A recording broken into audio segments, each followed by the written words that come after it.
Alrighty, so let's get started. Hey, welcome everybody. Welcome to another live interview for Become a Fearless Father. And I have the pleasure to be accompanied by my friend Galen Nuttall. Oh, look, he's representing Canada. Anyway, we're going to talk about a lot of stuff today, especially about in regards to Dadpreneur stuff. It's going to be great. I'm trying out this new software, as I mentioned, so I appreciate Galen saying, yes, let's try it. It's okay. If not, if worst comes to worst, we can also hop back to Zoom, or worst comes to worst, we can always plan a new date. However, so far, so good. So let's enjoy this. Galen, welcome. Dude, let me start off with the first question before we start getting into a little bit more in your origin story, right? Yeah. I saw, you have like a set side hustle plan, right? So I'm wondering, man, what made you decide to come up with the side hustle plan, and what is that for you? Yeah, for sure. So thanks for having me on. This is awesome. You and I have known each other for a while now. Like, feels like a long, long time, but I guess it's been 6 months or so. But those are entrepreneur months, so it's more like 10 years.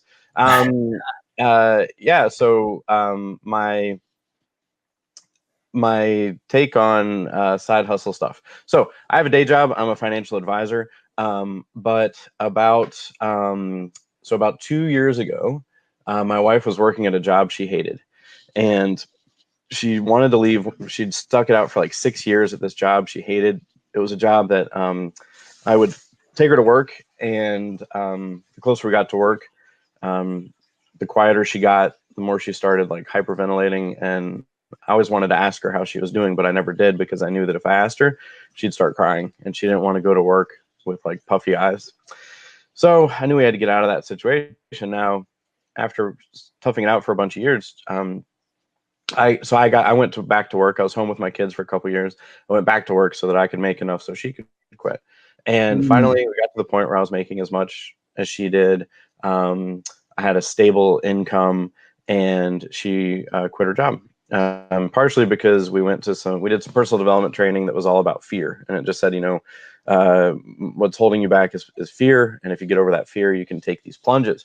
She quits her job December a couple years ago. Super proud of her. Fast forward just like 2 months, and my boss and his boss, like, I'm doing really well at work. Like, things are going really well. And my boss and his boss say, hey, Galen, let's have a meeting. And I was like, oh, great. They're going to ask me like how I'm doing so well and how I'm booking all these appointments and stuff. And we sit down at this like hotel conference room, and they're both really quiet. And they pull out a big brown envelope and they slide it across the table, and they say, Galen, you've got 4 days to decide whether you're staying with the company, but in a sales role, or leaving.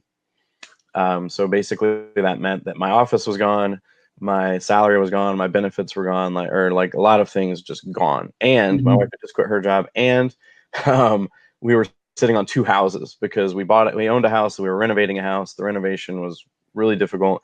So it was like probably the worst possible time for any of this to happen.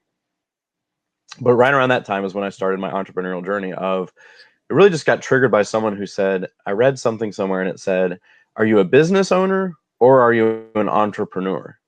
And I remember thinking, well, that's the same thing, right? But then I was like, no, it's not the same thing. Entrepreneur is innovation. Entrepreneur is creativity. And so I just started listening to a lot of podcasts, reading a lot of books, and just applying all those things in my life, synthesizing it, and figuring out what works, mainly in the sphere of like, how do I stay ahead of the technological curve in my industry? How do I build a tribe? How do I build, side hustles, other sources of income? Because I don't believe any one source of income out there is reliable anywhere. I just don't believe it. So I feel like everyone should have a couple things, like, their main thing, a side thing, and just always learning that skill set to keep diversifying how they're staying, how they're making money.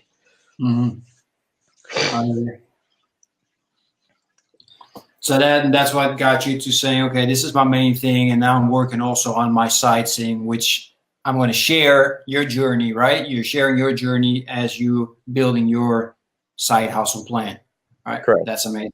Yeah, because what you mentioned is so important. I was actually walking the dogs and listening to my audiobook, and there was also saying like we have this false illusion.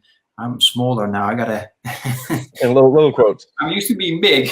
I'm small. So it's a baby quote. I don't know where I'm at anymore. So it's a baby quote saying like job security, right? We got our 9 to 5 and we have job security until indeed they'll call you in at office and say, here's an envelope, you got a choice, or you get out, or you do something that maybe you don't even want, but you kind of have to because, now you're stuck with everything.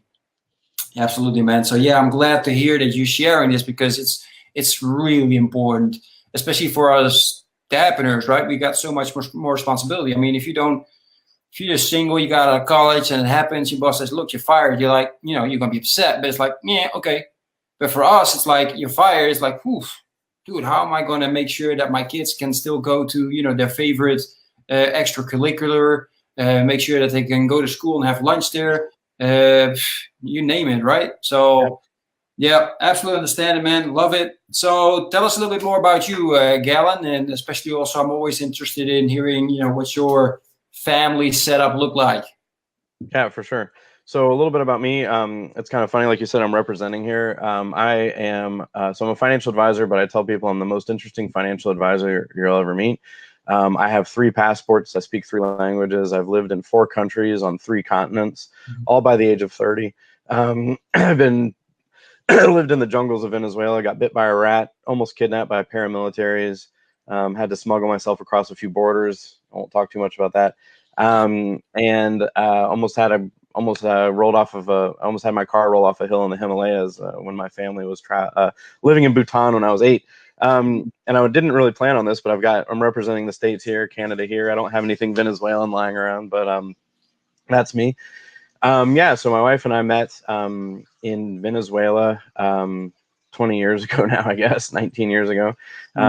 I was down there. I started a educational nonprofit. My son was born down there, so he's also a triple citizen. So we joke about anyone who doesn't have 3 passports and stuff like that. And then my wife and I, when he was born, kind of like you said, like when I was down there single, I was like, I could stay here forever. And then I got married. I was like, okay, now I got to worry. Now I'm a little bit worried about both of us. And then when our son was born, we knew that our time was limited because Venezuela is an amazing country, but it has a lot of safety issues. So the biggest concern we had was that our son would get kidnapped. And because we knew that if our son got kidnapped, then we would just have to give them as much money as they asked for. And there was some risk of me getting kidnapped too, of course, or anyone really. Like kidnapping is pretty popular down there. So we left, moved to Canada with 9 suitcases and a 2-year-old with no idea where we were going to live, what we were going to do for work, nothing. And my wife got a job in Eastern Ontario, and our daughter I had to get my residency, which took a really long time. Stayed home with the kids for a couple years, 2-3 years. And then my daughter was born up here in Canada. And so now it's the 4 of us living in this beautiful town in Eastern Ontario, getting used to the snow that lasts 5 months out of the year. And exactly what you said, like a dadpreneur has, just as you were saying that, dadpreneur has a whole different vibe to it. And in my case, we love skiing, but skiing's expensive. So it's like, all right, can I make enough money to keep skiing? Can I keep the house going? And like you said, extracurriculars, like things like skiing and, travel. My family is scattered all over the place. It's not easy to visit them, but I love visiting them. So and it's the kids, how much do I want them to understand the reality of, like my son's 10, I'm starting to teach him about entrepreneurship and, a little bit more about the reality of what happens when you are on the hook for making enough money to keep your family going. That's me in a nutshell. Great, man. I appreciate you sharing that. Even though we've known each other for 6 months, I've learned a lot of new things. I appreciate that. Just for people watching this, do me a huge favor and say hello or something so I can see if this comment thing is working as well. I would appreciate that. Oh, yeah. As I just mentioned, I'm trying out something new. So if you have any questions, by all means, make sure you ask them. I have the possibility now to see it. So that's pretty cool. So go ahead. There's a couple people watching in my group, so I'll see if they comment over in my group or not. But yeah, that would definitely be appreciated. So, Galen, you mentioned something in the beginning, right? Your wife, I believe you mentioned, did something in regards to fear, right? A course in regards to that. Yeah.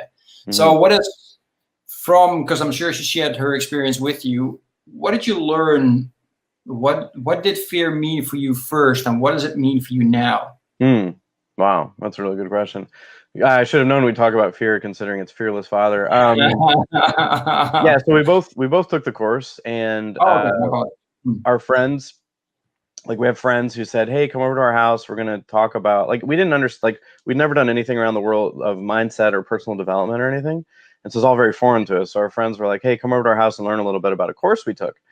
And we were like, "Well, what are you talking about? Like, what is it? I don't get it." And they kept saying, "Oh, it was just this amazing course."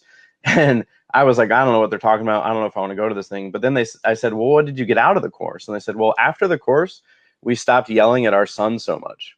And I was like, all right, like, I don't yell at my kids a lot, but it would be nice if I yelled at them even less. So cool. Like, that was in. Like, that was like, if I can get that out of it. And so there's a course called Landmark, which some people may be familiar with. Landmark Worldwide, I think it's called. Anyways, so the first course you take with them is a 3-day course, and a big part of it is kind of re-examining reality, getting a new vision of what is kind of controlling helped me realize what was controlling my life besides myself. Mm-hmm. And fear is a big one. So what did fear mean to me before? I mean, I think before I couldn't even necessarily identify fear in my life very well. Like, I couldn't necessarily figure out when it was like driving the car and when I was driving the car. So, yeah. So one of the most recent things I've explored around fear is fear and anxiety basically rob us of our potential. And most fear that humans experience, or certainly, I'll just talk about myself, most of the fear I experience is about things that may never happen. Like, oh, I'm afraid I'm going to lose my house. Well, there's a lot of things I can do to make sure that doesn't happen. But if all I do is think about the fear of losing my house, it's probably going to happen. Because if I focus on that fear, it just gets bigger and bigger and bigger. So what I've learned about fear is to replace that fear with something else. So I'll use the example of losing my house because it's a big one for me. I spent a lot of money on this house and spent a lot of years renovating it and don't want to lose it. It's the house I've designed from scratch. But it's a reality. Like, if I don't make enough money, I can't keep the house. Like, it's not like somebody's going to come in and pay the bills for me. Mm-hmm. So if I replace that with the fear of losing my house with the joy of doing all the things it takes to have a successful business, mm-hmm. The joy of bringing on new clients, the joy of, my side hustle taking off, it gets rid of that fear and it puts me into power. And so there was a speaker recently who I saw who said he spends zero energy thinking about future outcomes that are undesirable to him, and he replaces them with future outcomes that are desirable to him. Mm-hmm. It's a pretty powerful thing to do, because I've learned that what I put my energy on is what expands. Like, energy is like a magnifying glass. And so, I have a Facebook group for people who have done an online challenge, and it at one point was growing by like 30 people a day. And I'm like, I'm not even sure what I'm doing, like, to grow it this fast, but it's just because I was spending a lot of energy on it. Right. Mm-hmm. Like, I was focused on it. I was doing stuff, and I was going live. I was doing all sorts of stuff. It was just growing fast. So that's what I learned is if I focus on fear, that's what I'm going to get more of. But if I focus on possibilities, that's what I'm going to get more of. Mm-hmm. Yeah, absolutely. Yeah, man, that's a very powerful explanation of what does that means fear, and especially how to overcome it, right? Because, I mean, we all have fear. So people sometimes have the discussion. It's like, oh, you become a fearless father. It's like, no, you're not taking the fear away, because you're always going to have fear, right? It's everywhere. It's just how you deal with that fear and what you let it mean to you, and what you say, like how you let it rob you of, the beauty of things, right? Instead of focusing on those kind of things. Great, man. I appreciate you hearing it. Yeah, and that's definitely a good point, is that the goal is not to have, the goal is not to never experience fear, or it's not to never experience negative emotions. Like, another thing that I'll throw out there as a father is another thing I'll point out is all these things are practice. Like, there are days when I'm paralyzed by fear because I can't, like, these techniques I have, I'm just not thinking of them. I'm just not using them. So there are moments when, and it happens quickly. Like I can be like, everything can be going fine. And then all of a sudden it's like, boom, what if this happens? And then I'm like, I don't know.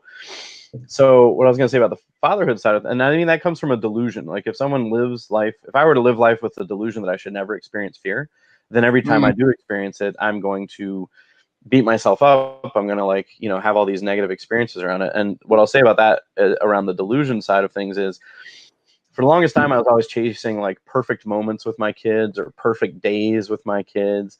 And it's like, I'll use an example. Like, let's say we go to the beach and everything's good, but then on the way home, the kids have meltdowns because they're overtired. And like, it used to be like, oh, this was going to be the perfect day, but this happened, or, you know, or, oh, but you guys had a meltdown, or, you know, something negative happened and it's ruined my perfect day. And since then I've become much more, you know, open to the idea that, that is just part of the experience. Like, it's just part of it. Like, part of parenting, part of living is that, yeah, we're going to go to the beach. We're going to have a great time. And guess what? Like, some stuff's going to go wrong, and that's just it. Like, there's no, and so, I mean, I think that's a delusion I lived with for a long time that caused me a lot of anxiety around just wanting things to be really perfect and like have these perfect days with my kids and perfect quality time with my kids. But I've just redefined whether perfect is really what should be happening, or what good interactions actually look like. Yeah, exactly. Yeah, perfect chaos, I think somebody said last time. Right? You can create perfect chaos, but that's about it, especially when you got younger kids. Yeah, that's funny. Perfect chaos. I like it. Anyway, for the people that are watching, please put your like, share this, and do us a huge favor. Let us know that you're here. Comment something so we know, or I know in this case, that this software is working. I know it is. I'll play a little bit more with it. So I appreciate you, and we just keep going with this. So you mentioned, like, we know each other from this challenge, right? The One Funnel Away challenge that we did together. And besides that, right? How important is it for you, or how important has that course been for you, and things that you're doing after, as in regards to, or in comparison with, your formal education? Yeah, for sure. That's a great question. So, so my formal education is, I did an undergraduate, or I went to school, into the college. I did double majored in math and history, or philosophy, math, history, and philosophy, which people are like, what the hell is that? Like, why'd you do that? And it's because I really didn't want to go to school after I finished high school, but there was this program that I thought was amazing. It was all based on conversation. Like, it really fit my style. No, not a lot of tests. Like, I think I took one test in 4 years. Like, it just wasn't the way they did things. You wrote papers, you read books, you had conversations. Anyways, and I swore when I finished, I was like, I'm never going to school again, because I was like, I love learning, but I don't really love the confines of school. Like, I hate having to learn stuff I don't care about, like, or that I know how to ever apply in my life. And actually, quick story about that. So I was in grade 7, and I lived in North Carolina, and my history teacher that year taught us North Carolina history. And they taught us things like, what is the state dog of North Carolina? What is the state ship, or something like that? And at the end of the year, she's like, hey, everyone, I'd love to get your feedback. You know, and we all just sat there in rows, like 35 kids, like packed into this room, and just memorizing and regurgitating, memorizing, regurgitating. And I remember thinking, this is a waste of my time. Like, I'm not learning anything valuable here. And, you know, it wasn't the teacher's fault, but I was like, this is stupid.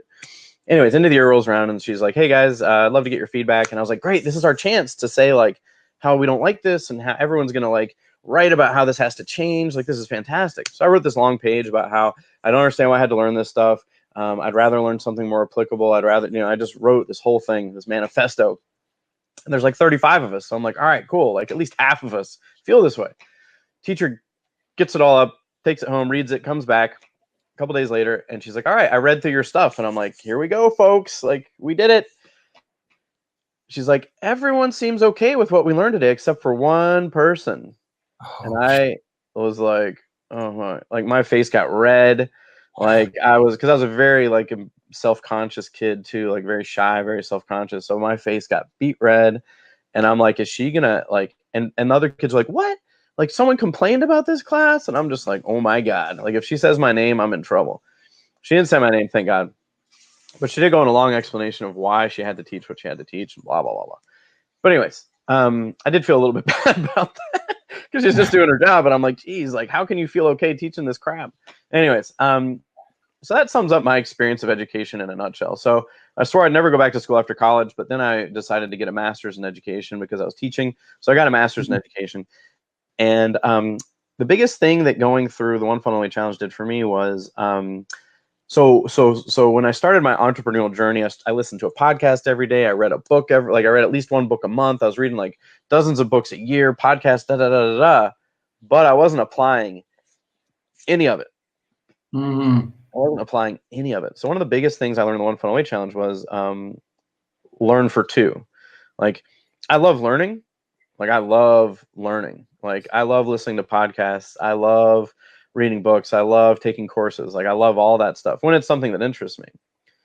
But I've realized that if all I do is just learn it and don't apply it, then it's not really going to do a whole lot for me. It's just this internal, I call it learning loop, like getting stuck in the learning loop. And the learning loop is fun because you're learning all this new stuff. And like I get these hits of dopamine because I'm like, this is great. Like, you know, I'm listening to a Gary Vee audiobook or a Grant Cardone audiobook or a Jen Sincero or Mel Robbins. And like, they're teaching me all this great stuff. And I'm like super excited about it. But what I've learned is if I turn around and teach that like right away to someone else, it's a lot more fun because partially because my superpower is teaching and helping people understand complex ideas.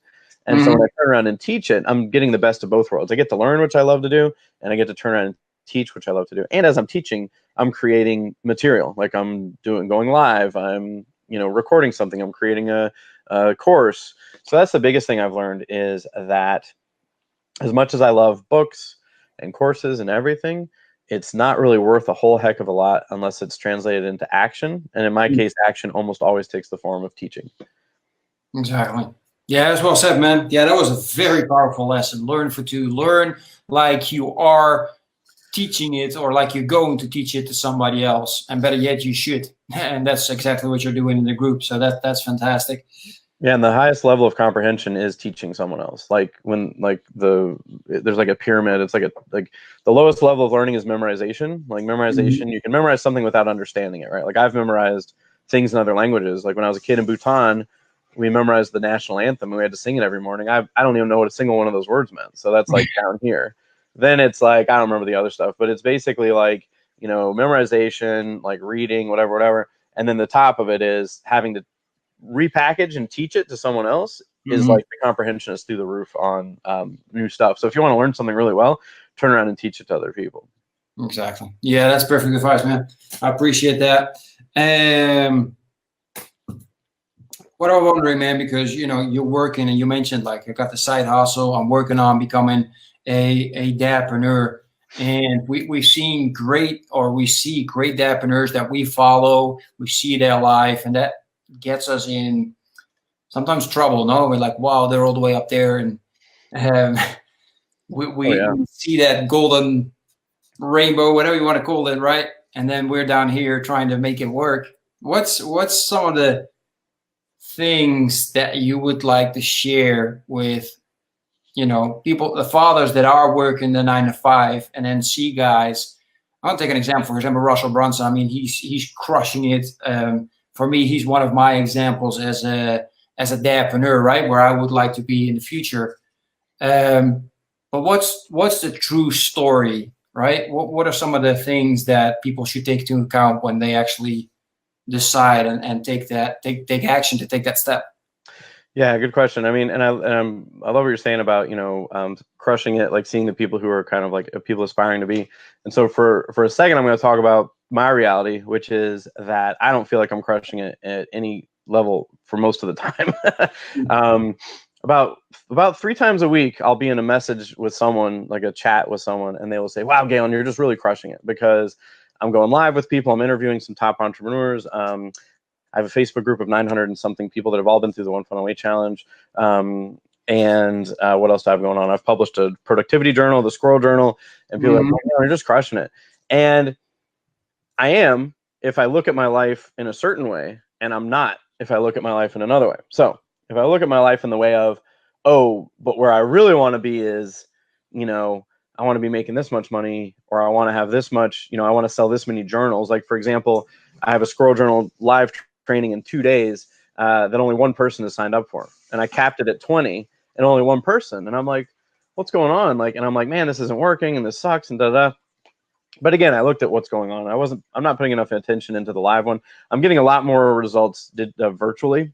So that might be a big like answer. Like, don't do it. I was going to do it live, record it, and then share it virtually. But now I'm looking at just doing it virtually, sharing that. Anyways, so the antidote for me when I feel like I'm not crushing it is gratitude, like daily gratitude. Grateful in the morning for what's going right. And the days that I do that and the days that I don't are like night and day. Because, you know, in the back of my mind, I'm like, yeah, sure, I'm grateful for all sorts of stuff. But if I don't take the time to just think of like 3 things that I'm grateful for, then it's not likely that I'm going to like have that in my, like my essence when I'm living the day. Now, as far as like dadpreneurs I look up to, really, I think, you know, it's kind of funny. I don't, like, I look at more of the circle I run with, you know, and by run with, I mean, like, even in the online space, like you, Matt Woodrum, who you're going to interview soon.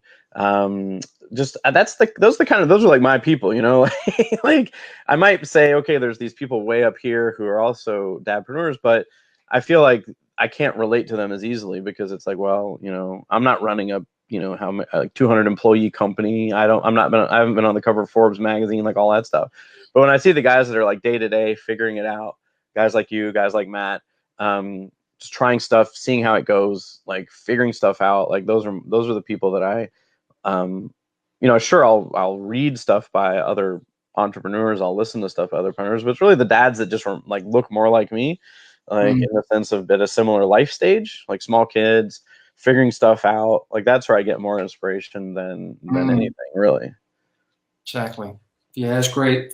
Mentioning that, man, I quickly want to ask you because you mentioned something like you get 3 times, 4 times, and you're not the only one. I think Matt can relate.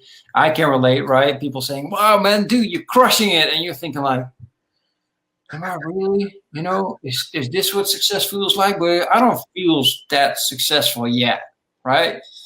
So that brings me to this question, man. What does success mean to you, and what does it look like for you? Yeah, that's an amazing question, and you know, so exactly like I said, like I could say, I made a productivity journal. Like I took years of learning about productivity, and I started using this notebook for myself. It's this thick Thuring binder, and people were like, "Hey, Galen, people are noticing like things in my life are going better," and they're like, "How'd you do it?" And I was like, "Oh, it's this productivity stuff." And they're like, "Oh, you should package it and sell it." Nah, it's okay. I packaged it. I presented it to a bunch of people for free. I got all these amazing reviews. I'm like, holy crap. Now, I could stop there and say, that's success. Or I could like then say, oh, but I tried to do a live training and nobody signed up. That's not success. You know what I mean? So it's like success is if I'm going to look at the stuff that's going right, that's success. Now, to be a little bit more specific, what I've learned, so I'm really big on the idea of superpowers. Like everyone has a superpower. There's a whole series of my podcast that's about superpowers. And so and I coached someone on this yesterday where we were talking and she was saying, oh, I'm really disconnected from my why. I don't know. Like, I feel like I'm not living into my power enough. And so I said, she maybe didn't use those words, but I just said, she just seemed really disconnected from her purpose. So I said, yeah, me too. Let's get to the bottom of this. And so I said, you know, on a scale of 1 to 10, in the last week, how connected do you feel to your superpower? Like, how much did you use your superpower? And hers happens to be creativity. Mine happens to be teaching. And she said 5, and I said like 2. And I was like, that's probably why we feel disconnected from our purpose, is because we're not spending as much time doing the thing that we're really good at. And like for me, times one of the measures. So just to talk a little bit about superpowers, I have a whole series of questions I ask people to help them identify their superpower. One of them is, what do you do that makes time stand still? And for me, it's like talking, like this interview, for example, is like flying by. Like, I mean, like, or it's like a combination of flying by / like living, like it's also like just a really enjoyable experience. Me in front of a whiteboard, you know, I love doing that. And I looked at it, I was like, man, I haven't gone in front of a whiteboard in my group in weeks. I haven't taught anybody anything in a while, like I'm out of my superpower. So for me, what I've learned is the more time I can spend in my superpower, like doing what I'm really good at, that's daily success to me. Because the other thing I'll talk about is like, not every minute is created equal. Like I'm big on making the most of life. And I've learned that the more time I spend in my superpower, the bigger life I lead. Like the more, like a day, if I spent the day, like, let me think. If I spent the day, I'll talk about this because I'm actually doing it. I'm taking the Certified Financial Planner final test in a week and a half. And it's a 6-hour exam. And I have to study like hours upon hours to get this thing. A day, if I were to spend a day studying for 8 hours versus a day of teaching for 8 hours, like the day where I taught for 8 hours, it's like I lived more time. Like I had just a more fulfilled experience. It's almost like I lived a week in that day. Whereas the CFP day, it's like it sucked a week out of me. You know, it's like a negative. Like it's something I have to do, but it's not something I particularly enjoy. So, so yeah, that's it. Like living into my superpower as much as humanly possible is my idea of success. Nice, man. Yeah, and I appreciate you also taking the time to explain a little bit, like, what does that mean, right? The superpower, and how do you discover that for, your clients, your followers within your group. I assume that's pretty cool, man. I was thinking, what makes time go really fast? I'm spending time with my kids in the amusement parks makes the time go real fast, but I'm not sure superpower. Well, superpower. It's interesting. I'll send you a thing. I made up a questionnaire that helps. I have a video series that helps people figure out what their superpowers. But there's a whole bunch of questions. One way to help find out your superpowers is to ask other people what they think it is. Because I have asked other people, and I assumed I would hear one thing, and I heard like people would say like 3 or 4 things, but everyone said the same thing in common. Like I asked, like I don't know how many people I asked a while ago, maybe 5 people. And so a lot of them said, well, you know, you're driven and all this stuff. But the only thing that everyone said in common was caring, that I'm a caring person. And so if you ask other people, it's likely going to help you out. And the other thing is superpowers, the way I look at it, it's kind of like, you know, those cheerleading pyramids where you got like these cheerleaders and then there's like the one, maybe that's a very American thing, but superpowers are like that cheerleading squad. Like you have a whole bunch of things that you're kind of good at. But there's a few that are always going to rise to the top. And they're kind of like subsets of each other. Like, for example, my superpower of teaching and helping other people understand something actually really comes from caring, because I know what it's like to not understand something. And I hate seeing other people in that situation. So I love explaining things to people. I love helping people understand things. I love making complex ideas simple, because I can tell, like when I see two people having a conversation, and I can see that the words are going like this, you know, like they're not like I'll watch and I'm just like, it's like I'm like this. I'm like, I want to jump in and help them, because I know if I could jump in, I could like help this person understand what this person's saying. Like it just drives me nuts to see 2 people like not like communicating well. But I'm really good at, like, if I hop in, I can be like, okay, this person's saying this, I think, is that what you're saying? Yes. Okay, cool. And you're saying this, is that what you're saying? Cool. Okay, now boom. And be like, oh, okay, I get it. But for other people, it's not that important. Like they like that. They don't mind having these types of conversations. But anyway, so asking other people, what makes time stand still? What do you always put at the top of the list? Like if you have a to-do list, there's things that just always get pushed out. Whatever that thing is, it's not your superpower. Because if it was your superpower, you wouldn't be pushing it out. You'd be like, all right, I'm going to get this done. Unless there's ways that, superpowers get delayed through perfectionism and things like that. And what's one of the other things? Asking other people is really good. And then and what I say to people is, like, once they think they've got their superpower, just kind of run with it and say that's what it is, and you'll probably just discover the different layers of it as you go. And then be intentional. Like I just created yesterday after this call, my friend said, why don't we create a check accountability list, like a thing we can measure how much we're living into our superpower every day. And I was like, perfect, because I love it. So she created a little thing where it's like you shade in over the phone. We talked about it. She made it. You, at the end of the day, you say this is how I used my superpower today. This is how I'm going to use it tomorrow. And then you shade in like what percentage of the day you felt like you were in your superpower. And then it's like to track that, and other results follow. Like the more time I spend in my superpower, other things just start to follow. Like those days that my group was growing like at this insane rate is because I was in front of a whiteboard every day. I was like using my superpower every day. And that's just what started happening. Exactly. I like that. Well, actually, I like that a lot. I hope people pick up on that. Sometimes I'm just explaining this to people that see me and all of a sudden see a bold spot. That's just because I'm looking down at my paper and writing. I'm taking notes while I keep forgetting to say people so it doesn't look weird. I I assumed you were taking notes, so I didn't even think anything of it. Okay, cool. No, I'm taking notes. I'm learning as much as the people that are watching this. So hopefully, if not more. So you mentioned you just mentioned you like teaching. That's your superpower. I'm also wondering what's one of the biggest lessons that you've learned this year so far?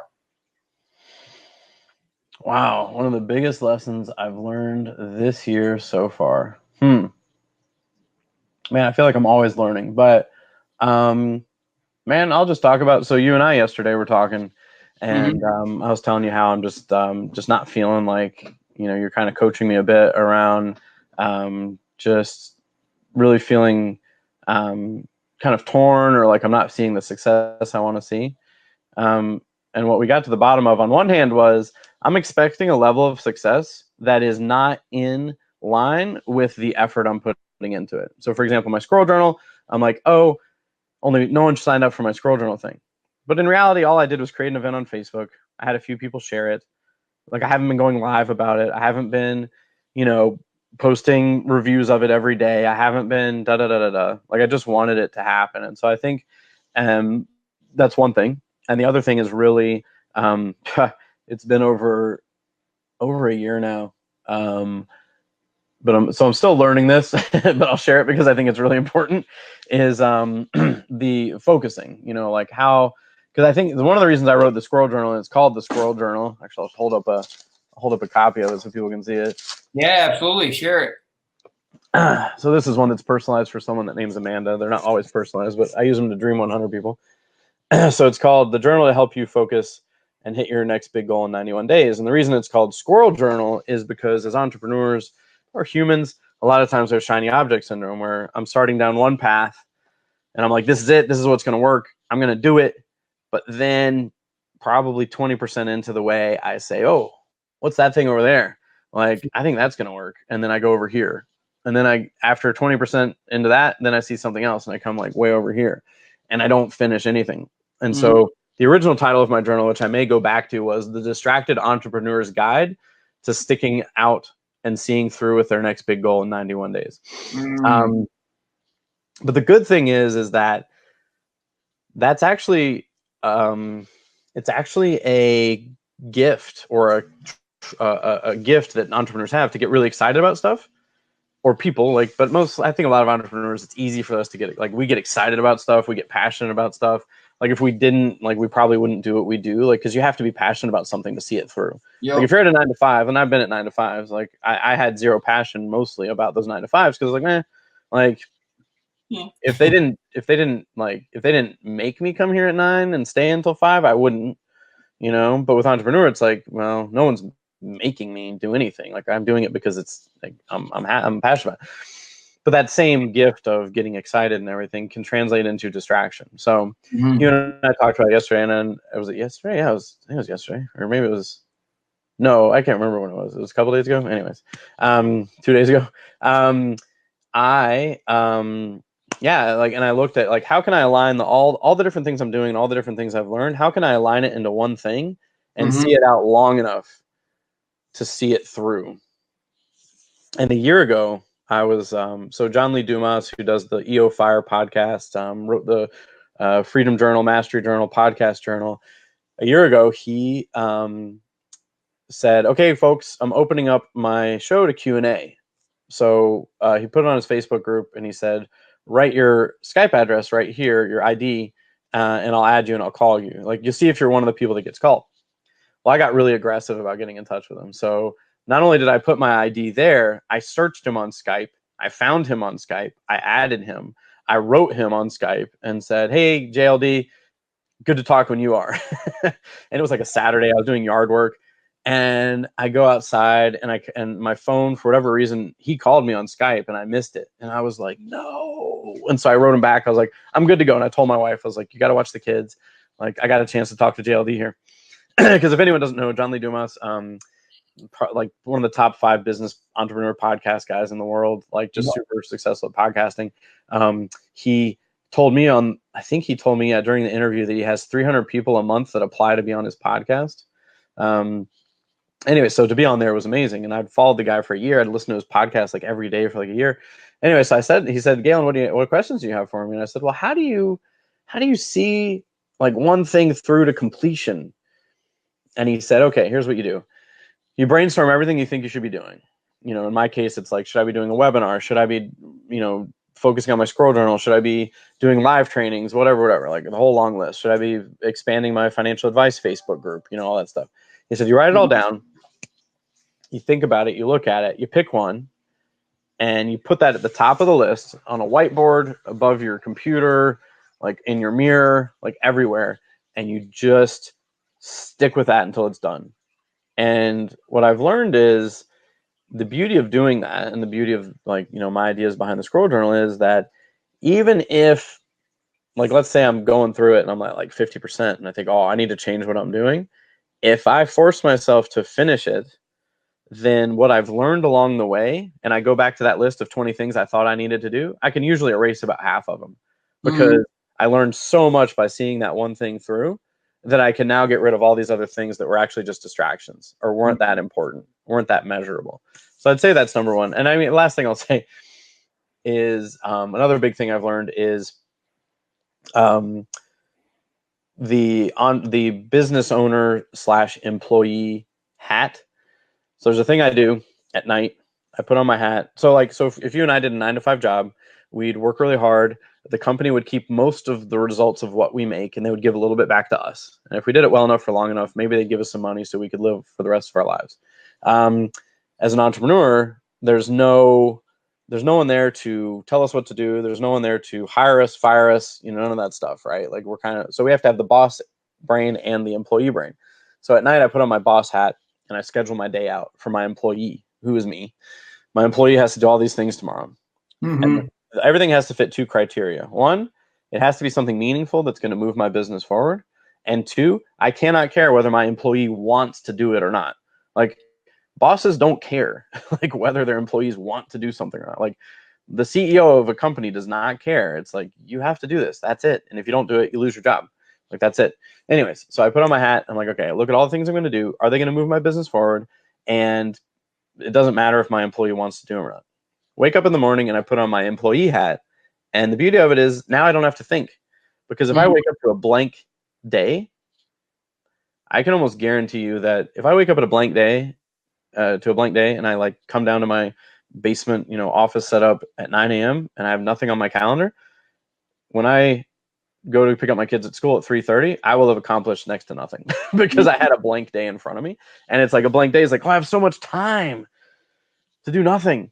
So that's, I'd say, was another big one. The employer hat, that was a huge one for me. The days that I implement that, like, things go so much differently. Absolutely. Yeah, man, I really appreciate you sharing that. Those are, see what happens. I asked for the biggest one. You get 3.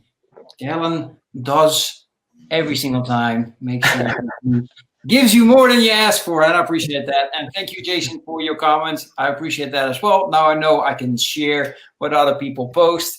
And if you have any questions, by all means, ask them. We still have a little over 10 minutes live on this show.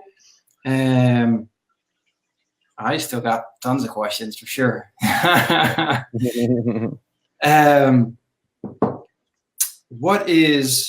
What's the meaning of time for you? The meaning of time. Yeah. So when it comes to time or money or energy or anything like that, one of the biggest things I've learned around that is a couple years ago, every day I ran around saying, I don't have enough time. Like, that was the script that was running in my head all day. I don't have time to work out. I don't have time to eat healthy. I don't have enough time for my kids. I don't have enough time to grow my business. I don't have enough time to read that book.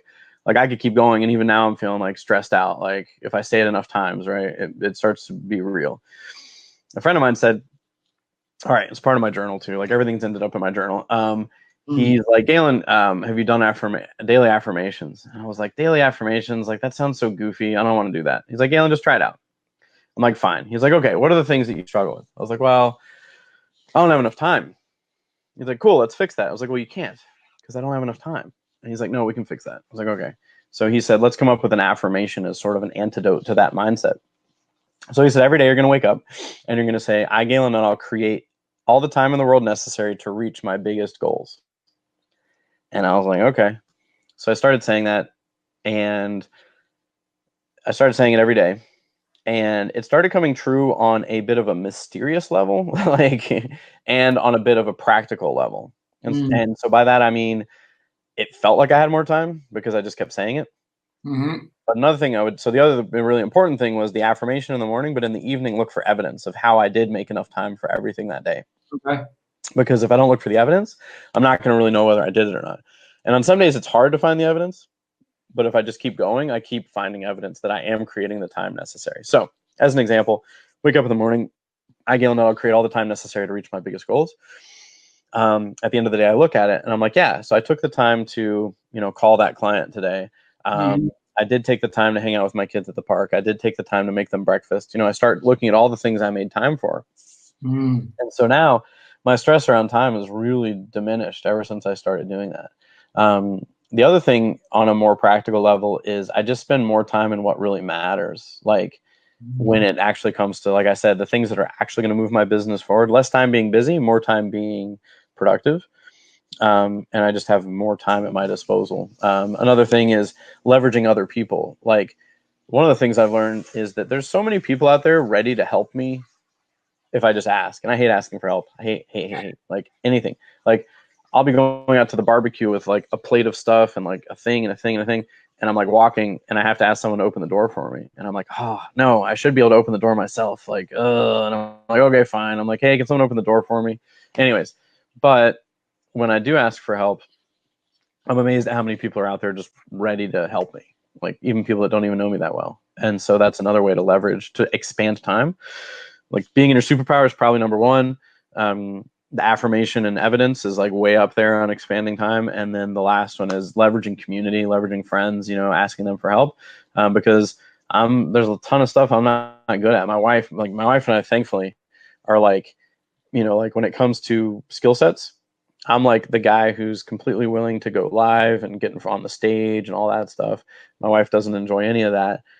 I'm the guy who's really big on like the strategy. So like when I do strategy sessions for people around their business, it's all about mindset. And then we get down to the nuts and bolts of how their business is structured, like what their value ladder is, all that stuff.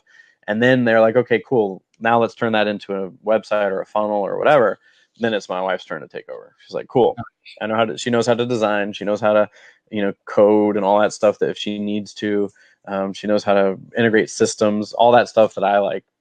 I can do it if I have to, but I really don't want to do it. So that's the other thing is leveraging the people that can complement the what you're not good at or don't like doing. That's amazing, man, that you got that balance, right? And then working together. And as you said, and what a lot of people telling you, very successful setting up with your first side hustle. So I got to ask, because, if you have that great balance, how do you get that set up to make sure that also is well structured within the house, within the home, with the kids and everything?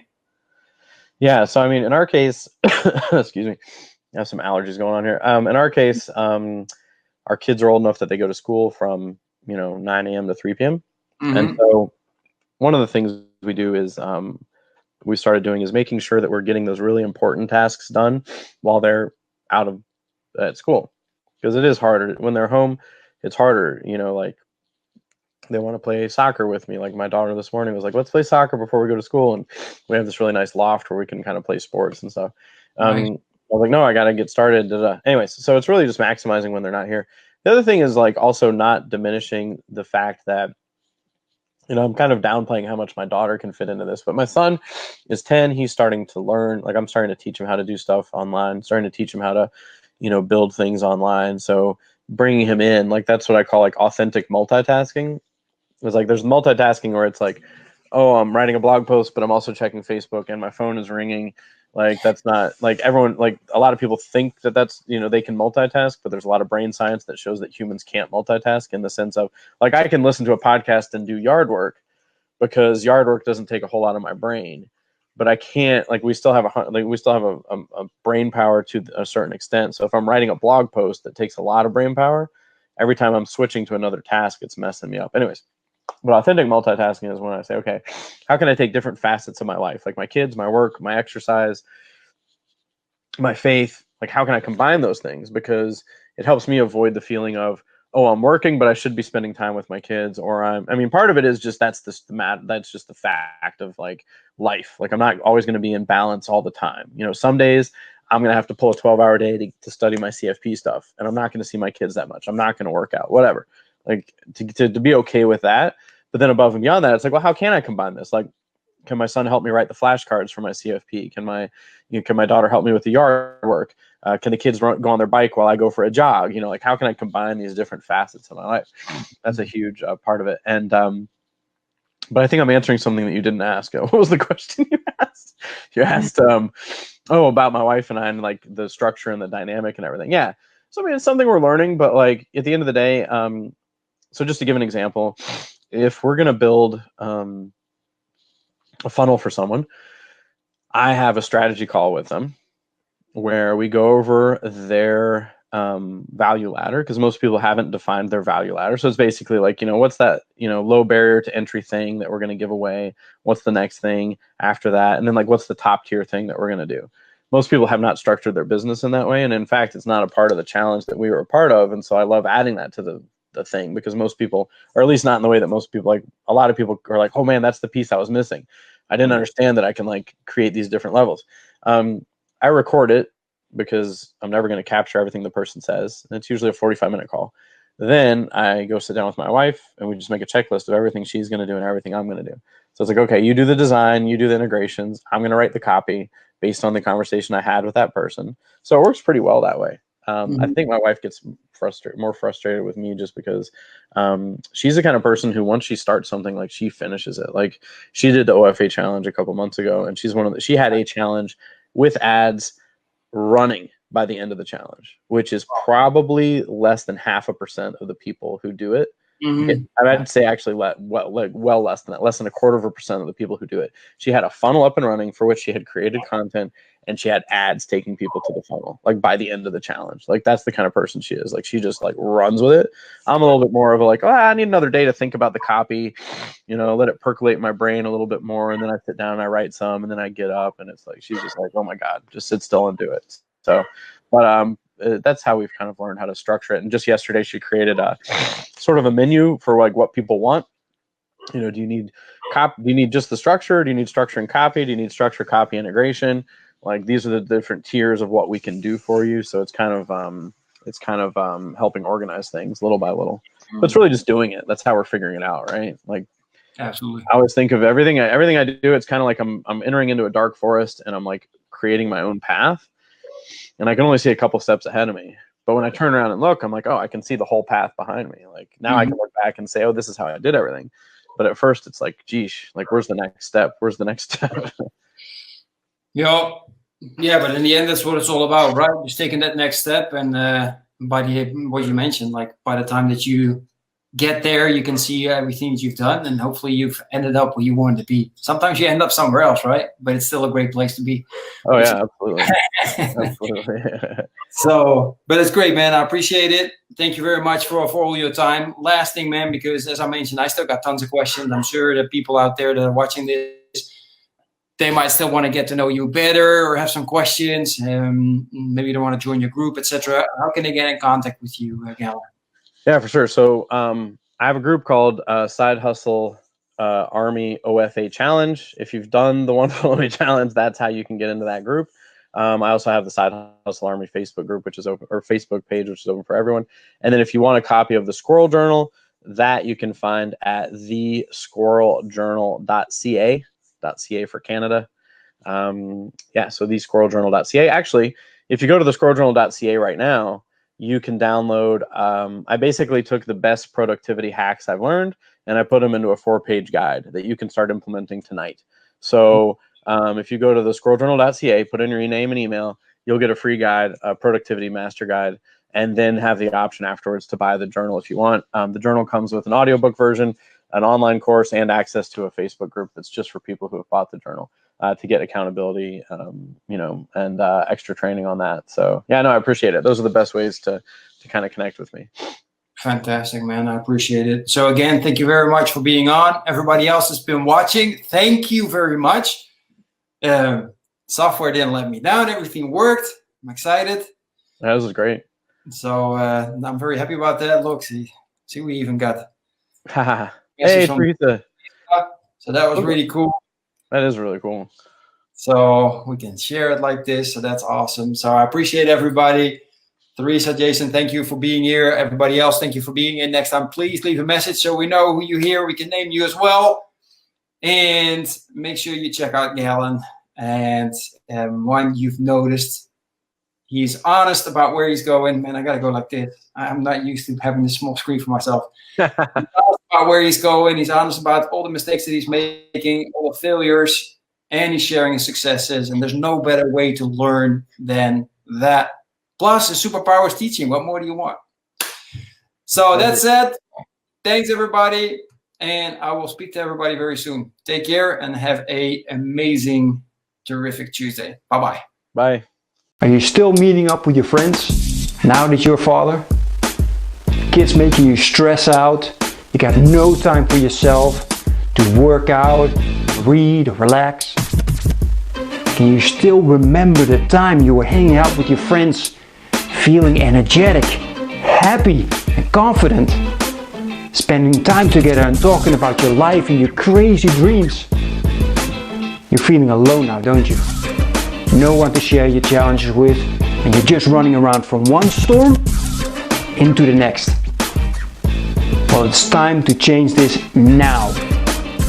Join me and the Brotherhood of Fearless Fathers to speak on a weekly basis with like-minded dads to crush your challenges, face your fears with determination, be held accountable, and regain control of your life.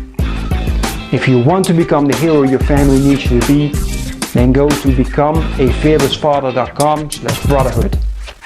Looking forward to seeing you on one of our next calls.